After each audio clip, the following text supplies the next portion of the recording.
रात के ठीक 11:47। तेज हवा पुराने रेलवे स्टेशन की टूटी खिड़कियों से टकरा रही थी। स्टेशन का नाम था देवपुर हाल्ट। एक ऐसा स्टेशन जो पिछले 40 सालों से बंद पड़ा था। न वहां कोई ट्रेन रुकती थी, न कोई यात्री आता था, लेकिन गांव वालों का कहना था कि हर साल एक रात, ठीक आधी रात को वहां एक ट्रेन आती है। एक ऐसी ट्रेन जिसके अंदर बैठे लोग जिंदा नहीं होते। अरुण, दिल्ली का एक युवा पत्रकार, इन बातों पर कभी विश्वास नहीं करता था। उसके लिए ये सब सिर्फ अंधविश्वास था। लेकिन जब उसने इंटरनेट पर देवपुर स्टेशन की कहानी पढ़ी तो उसके अंदर का पत्रकार जाग उठा। उसे लगा ये बस गांव वालों की बनाई डरावनी कहानी होगी, और यही सोचकर वो कैमरा, रिकॉर्डर और अपना बैग लेकर देवपुर पहुंच गया। देवपुर गांव छोटा था, कच्ची सड़कें, पुराने घर और हर चेहरे पर अजीब डर, जैसे गांव वाले किसी ऐसी चीज को जानते हो जिसके बारे में वो बोलना नहीं चाहते। अरुण ने चाय की दुकान पर बैठे बूढ़े आदमी से पूछा, बाबा, ये स्टेशन वाली कहानी सच है क्या? बूढ़े ने धीरे से उसकी तरफ देखा। उसकी आंखों में डर साफ दिखाई दे रहा था। बेटा, रात होने से पहले यहाँ से चले जा। अरुण मुस्कुराया। मतलब कहानी सच नहीं है? बूढ़ा धीरे से बोला, काश झूठ होती। उस रात अरुण स्टेशन के पास बने पुराने गेस्ट हाउस में रुका। कमरे की दीवारें टूटी हुई थीं, छत का पंखा आवाज कर रहा था और बाहर लगातार कुत्तों के भौंकने की आवाज आ रही थी। रात के लगभग 10 बजे दरवाजे पर दस्तक हुई।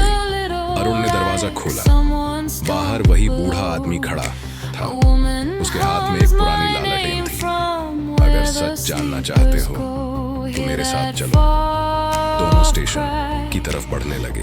रास्ते में बूढ़ा बोलने लगा, साल 1984 इस स्टेशन पर एक ट्रेन रुकी थी। उस ट्रेन का नाम था कालिका एक्सप्रेस, लेकिन वो अपने अंतिम स्टेशन तक कभी नहीं पहुंची। अरुण ने पूछा, एक्सीडेंट हुआ था? बूढ़ा रुक गया। नहीं, वो ट्रेन गायब हो गई थी। अरुण हंस पड़ा। पूरी ट्रेन गायब? बूढ़ा उसकी तरफ मुड़ा।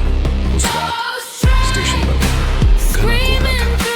ट्रेन यहाँ रुकी, लोग चढ़े, सीटी बजी और फिर ट्रेन कोहरे में चली गई, लेकिन अगले स्टेशन तक कभी नहीं पहुंची। अरुण अब थोड़ा गंभीर हो गया। फिर अगले दिन रेलवे वालों ने पूरी लाइन खोजी, लेकिन ट्रेन कहीं नहीं मिली। दोनों स्टेशन पहुंच चुके थे। टूटी हुई पटरी, जंग लगे बोर्ड और चारों तरफ डरावनी खामोशी। घड़ी में 11:38 हो रहे थे। बूढ़ा अचानक रुक गया। मैं यहाँ से आगे नहीं जाऊंगा। क्यों? क्योंकि जो लोग आधी रात के बाद इस प्लेटफॉर्म पर रुके वो कभी पहले जैसे वापस नहीं आए। अरुण ने कैमरा ऑन किया। आज सच्चाई दुनिया के सामने आएगी। बूढ़ा धीरे से बोला, अगर 12 बजे ट्रेन आए तो उसकी तरफ मत देखना, और सबसे जरूरी, अगर कोई तुम्हें अंदर आने को कहे तो कभी मत जाना। 11:19। हवा अचानक ठंडी हो गई। स्टेशन की टूटी लाइट अपने आप जलने लगी। अरुण की सांसें तेज हो गई और तभी दूर कहीं से ट्रेन की सीटी सुनाई दी। अरुण का दिल तेजी से धड़कने लगा। उसने कैमरा पटरी की तरफ घुमाया। घने कोहरे के बीच एक पीली रोशनी दिखाई दी। धीरे धीरे एक पुरानी ट्रेन स्टेशन की तरफ बढ़ रही थी। उसकी खिड़कियां टूटी हुई थीं, लोहे पर जंग लगी थी, और सबसे डरावनी बात, उस ट्रेन पर लिखा था कालिका एक्सप्रेस। ट्रेन धीरे से प्लेटफॉर्म पर आकर रुक गई, लेकिन कोई आवाज नहीं, न इंजन की गड़गड़ाहट, न लोगों की बातें, बस मौत जैसी खामोशी। अरुण धीरे धीरे आगे बढ़ा। उसने ट्रेन की खिड़की के अंदर देखा और उसका खून जम गया। अंदर बैठे लोग बिल्कुल स्थिर थे। सफेद चेहरे, खाली आंखें, पुराने कपड़े, जैसे वो किसी दूसरे समय से आए हों। एक छोटी लड़की खिड़की के पास बैठी थी। उसकी आंखें पूरी काली थीं। और वो लगातार अरुण को देख रही थी। अचानक ट्रेन का दरवाजा अपने आप खुल गया। ची! पुरानी लोहे की आवाज पूरे स्टेशन में गूंज गई। अरुण पीछे हट गया। तभी अंदर से एक आदमी बाहर आया, काले कोट में, चेहरा आधा जला हुआ और हाथ में टिकट। उसने धीरे से कहा, आपका इंतजार था। अरुण कांप गया। कौन हो तुम? वो आदमी मुस्कुराया। यात्री, ट्रेन चलने वाली है, आ जाइए। अरुण पीछे हटने लगा, लेकिन तभी उसे महसूस हुआ कि उसके जैकेट की जेब में कुछ है। उसने हाथ डाला। एक पुराना टिकट, उस पर लिखा था कालिका एक्सप्रेस 1984 और नीचे उसका नाम अरुण मेहरा। उसकी सांस रुक गई। ये कैसे हो सकता है? अचानक स्टेशन की सारी लाइट बंद हो गईं। पूरा प्लेटफॉर्म अंधेरे में डूब गया और फिर उसी छोटी लड़की की आवाज आई, आप लेट हो गए। अरुण भागने लगा, लेकिन उसे महसूस हुआ कि कोई उसके पीछे चल रहा है। धीरे धीरे धीरे उसने पीछे मुड़कर देखा। पूरी ट्रेन के यात्री अब प्लेटफॉर्म पर खड़े थे।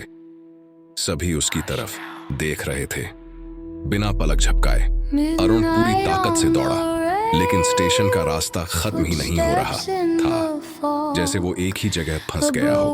और तभी स्टेशन के लाउडस्पीकर से आवाज आई, कालिका एक्सप्रेस प्लेटफॉर्म नंबर 6 से रवाना होने वाली है। सभी यात्री कृपया अपनी सीट पर बैठ जाएं। अरुण चीखा, मुझे जाने दो। तभी उसके कंधे पर किसी का हाथ पड़ा, बर्फ जैसा ठंडा।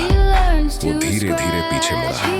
वहीं बूढ़ा आदमी खड़ा था, लेकिन अब उसका चेहरा सड़ा हुआ था, आंखें सफेद और होठों से खून बह रहा था। बूढ़ा फुसफुसाया, हम सब यात्री हैं, अब तुम्हारी बारी है।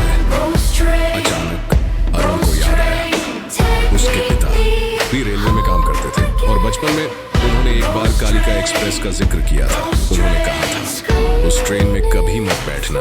अरुण समझ चुका था, उसके पिता उस रात उस ट्रेन में थे और शायद वो ट्रेन लोगों को जोड़ती थी।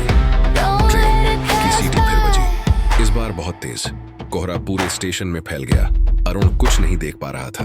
तभी किसी ने उसका हाथ पकड़ लिया।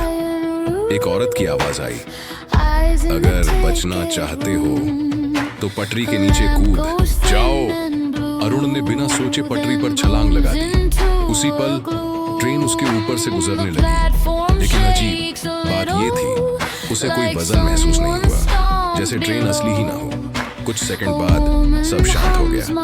अरुण ने धीरे धीरे आंखें खोली। सुबह हो चुकी थी, स्टेशन खाली था, कोई ट्रेन नहीं, कोई यात्री नहीं, कुछ भी नहीं। अरुण कांपते हुए बाहर निकला, लेकिन तभी उसे पटरी के पास एक पुरानी फोटो मिली। उसने फोटो उठाई और उसका चेहरा सफेद पड़ गया। फोटो 1984 की कालिका एक्सप्रेस के यात्री खड़े थे और सबसे पीछे अरुण खुद खड़ा था। उसके हाथ कांपने लगे। नहीं, ये नहीं हो सकता। फोटो के पीछे लिखा था, अगला यात्री 2026। उस दिन के बाद अरुण कभी पहले जैसा नहीं रहा। उसने किसी को कुछ नहीं बताया, बस शहर वापस चला गया। लेकिन हर रात उसे ट्रेन की सीटी सुनाई देती। हर रात उसे वही छोटी लड़की दिखाई देती और हर रात उसकी जेब में वही टिकट वापस आ जाता। 1 साल बाद देवपुर गांव के कुछ लोगों ने फिर वही ट्रेन देखी, लेकिन इस बार खिड़की के पास बैठा आदमी अरुण था। उसकी आंखें खाली थी, चेहरा सफेद, और वो धीरे धीरे मुस्कुरा रहा था। कहते हैं आज भी हर साल आधी रात को कालिका एक्सप्रेस देवपुर स्टेशन पर आती है। अगर कभी आपको सुनसान रात में दूर से ट्रेन की सीटी सुनाई दे तो याद रखना, हर ट्रेन यात्रियों को उनके घर नहीं ले जाती।